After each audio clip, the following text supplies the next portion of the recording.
قال رسول اللہ صلی اللہ علیہ وسلم لقد كان فيما قبلكم من الامم محدثون فإن يكن في امتی احد فإنه عمر۔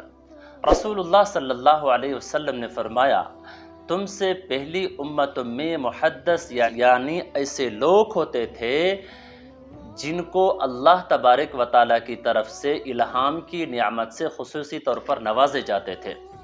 اگر میری امت میں کسی کو اس نعمت سے خصوصی طور پر نوازا گیا تو وہ عمر ہے۔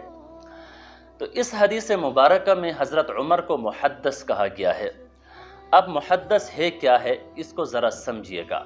ایک ہے لفظ محدث دال کے زیر کے ساتھ، ایک ہے محدث دال کے زبر کے ساتھ ہے جو اس حدیث میں ذکر کیا گیا ہے۔ محدث دال کے کسرے کے ساتھ ہے یعنی دال کے زیر کے ساتھ ہے، یہ ایک علمی اصطلاح ہے۔ حدیث پر گہری نظر رکھنے والے کو محدث کہا جاتا ہے۔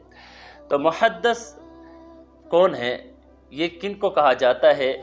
تو شارحین حدیث نے اس کا معنی یوں ذکر کیا ہے کہ ان رجالا یکلمون من غیر ان یکون انبیاء، یہ وہ لوگ ہوتے ہیں جن سے خدا کلام کرتا ہے بغیر اس کے کہ وہ پیغمبر ہو۔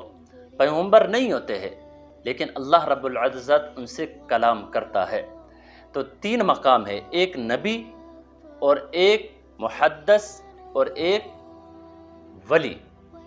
تو یہ ولی سے اوپر کا مقام ہے، نبی سے نیچے کا مقام ہے۔